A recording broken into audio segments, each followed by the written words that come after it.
IT job కోసం try చేస్తున్నారా? Coding tutor లో ట్రైనింగ్ తో పాటు స్టైఫండ్ అండ్ 100% జాబ్ గ్యారంటీ. రాష్ట్రంలో మనం చూస్తా ఉన్నాం. బీఆర్ఎస్ పార్టీ పోయి కాంగ్రెస్ పార్టీ వచ్చినా పరిస్థితులు ఏం మారలేదు. తెలంగాణ వస్తే తెలంగాణకు లాభం జరుగుతుందనే ఉద్దేశంతో తెలంగాణ కోసం పోరాటం చేశాం.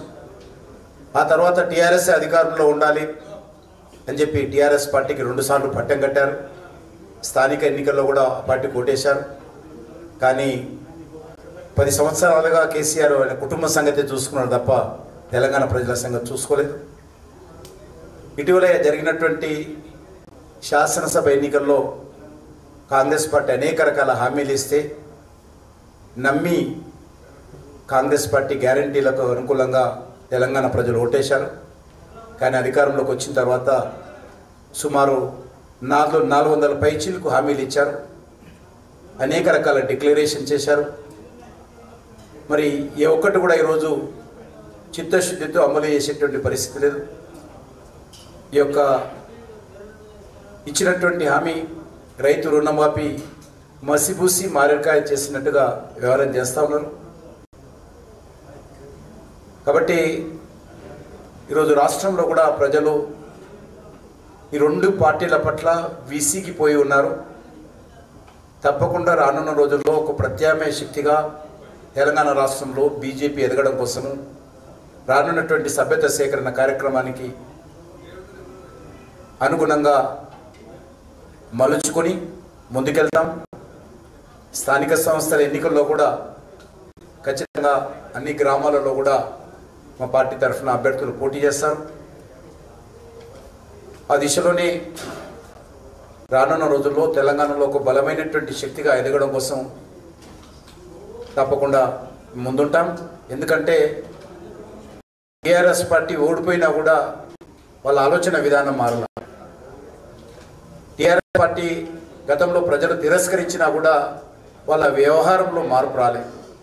ఎంతసేపు ఈ తెలంగాణ ప్రజలదే తప్పు, ఈ తెలంగాణ ప్రజలు తెలివిలేని వాళ్ళు, అనవసరంగా మమ్మల్ని ఓడించారు అనే విధంగా ఇప్పటికీ కేసీఆర్ కుటుంబం ఆలోచన చేస్తుందే తప్ప మేము తప్పు చేశాము, మేము పొరపాటు చేశాము, మేము అహంకారంగా వ్యవహరించాము, అవినీతికి మా ప్రభుత్వం పాల్పడింది, మేము కుటుంబాన్ని పోషించాము, అప్రజాస్వామ్యంగా వివరించామని ఒక్కరోజు కూడా ఇంతవరకు బీఆర్ఎస్ పార్టీ కానీ కేసీఆర్ కుటుంబం కానీ ప్రత్యాతాపం వ్యక్తం చేయలేదు. మరి అధికారంలోకి వచ్చినటువంటి కాంగ్రెస్ పార్టీ మా గొప్పతనమే అనే విధంగా వ్యవహారం చేస్తూ ఉంది.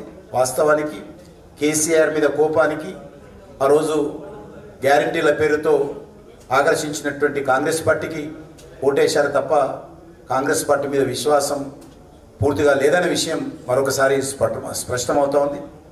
కాబట్టి ఈ దిశలో రోజుల్లో భారతీయ జనతా పార్టీ గ్రామ స్థాయి నుంచి నిర్మాణం చేయడం కోసము మేము ఈ 1 ఇయర్ వచ్చే సంవత్సరం అంతా కూడా సంస్థాగతంగా సమయం ఇచ్చి అందరం కూడా పర్యటిస్తాం. రానున్న రోజుల్లో గ్రామ కమిటీలు కావచ్చు, మండల కమిటీలు కావచ్చు, జిల్లా కమిటీలు కానీ అన్ని కమిటీలు మరి నూతన రక్తంతో ఈ యొక్క కొత్త శక్తితో ఈరోజు ఆ యొక్క కమిటీలు ఏర్పాటు చేసుకుంటాం.